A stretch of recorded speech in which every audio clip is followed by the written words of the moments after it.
Good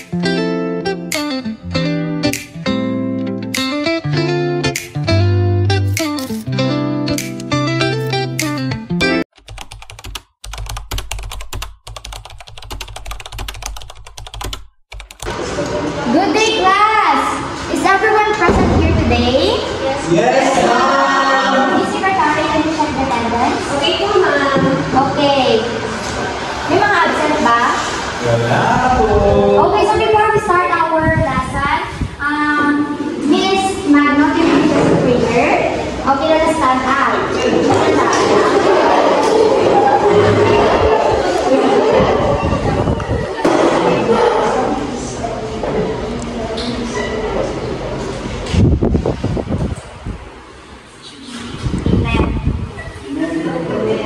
Okay, please sit down. So class, today we'll talk about assessment in learning. So by the end, you should be able to number 1, remember the terms assessment, measurement, evaluation, testing, and grading. Number 2, understand their differences. Number 3, identify their role of assessment. And lastly, number 4, apply them in lesson about plant cell and animal cell. Class, can you share something about your knowledge about cells? Anyone? Something. I learned that plant cells have a cell wall and animal cells do. Yes, that's correct. Very good, Miss Sabsing. That's assessment. I'm checking what you know. Alright, that's up.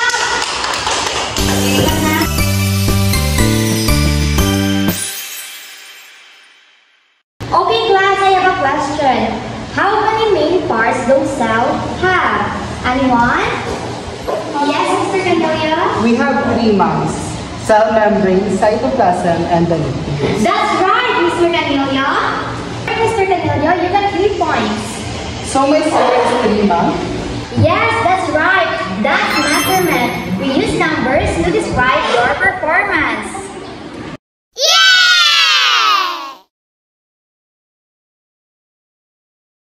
Our main goal was to compare about animal and plant cell. Did Mr. Canelio reach it? Yes, Ms. Santos? Yes, ma'am. We explained the similarities. Right. Saying if the goal is met is evaluation.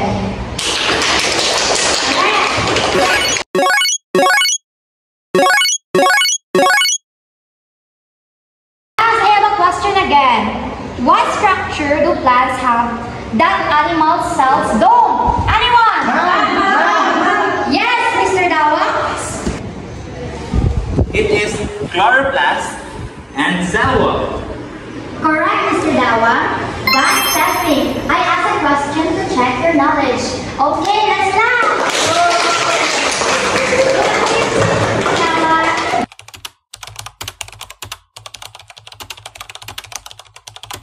Okay, class, here are your results. Miss Santos, come here.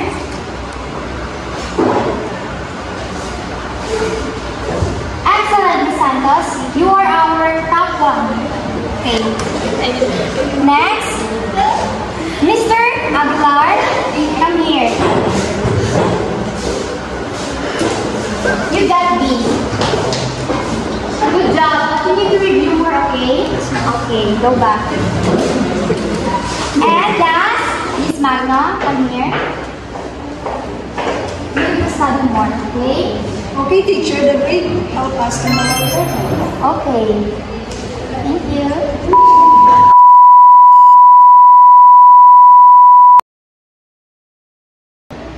Why do plant cells have chloroplast? I have a class. Miss Sanchez, yes.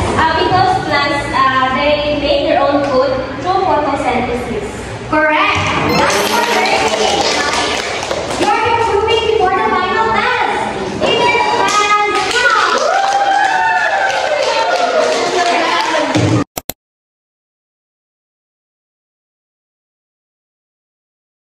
Now guys, it's time for your unit test about cells.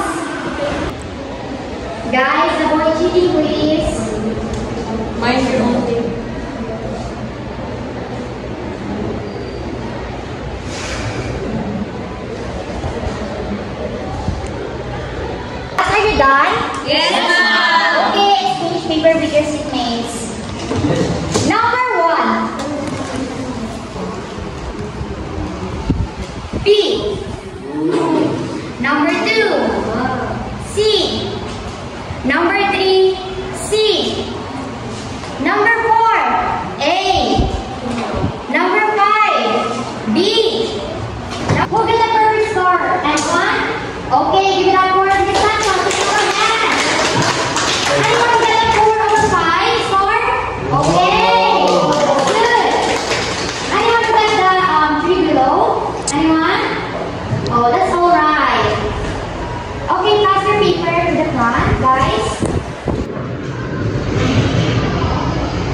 write it in your journal.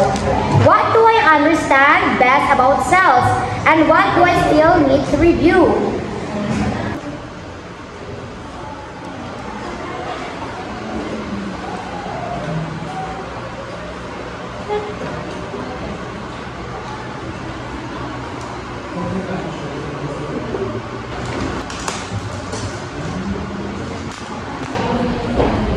Okay, class. Did anyone who didn't understand the common parts of animal and plant cells? Anyone? Yes, Mr. Dawa. I understand the common parts of the plant cell, but I need to study more in the common parts of animal cell. Yes, excellent. That is us learning.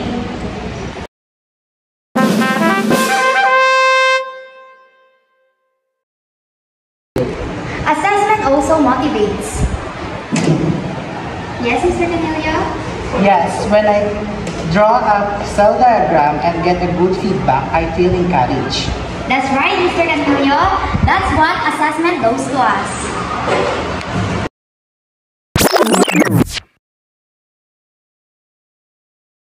Assessment also shows progress. Yes, Ms. Sanchez? So last week, ma'am, I didn't know the difference between plants and animal cells, but now I do. So that means I'm improving. Exactly. Give it up.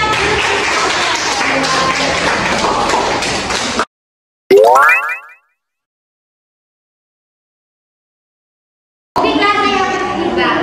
Miss Santos, great explanation of photosynthesis. Mr. Aguilar, review the vacuole because it's larger in plant cells. Miss Magna, good reflection. You know where to focus. Yes, Mr. Aguilar? Thank you, teacher. The feedback helps us grow. Okay, give it up for Miss Aguilar. Today, we saw how assessment works while learning about plant cells and animal cells. Assessment is not just about grades. It's about helping you learn better every day. Okay, class, that's the end of our lesson. Thank you, teacher. Okay, bye, class. Bye.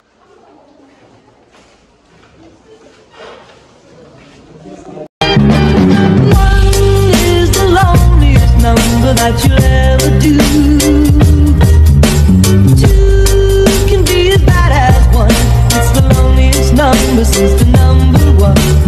One is the loneliest number that you'll ever do.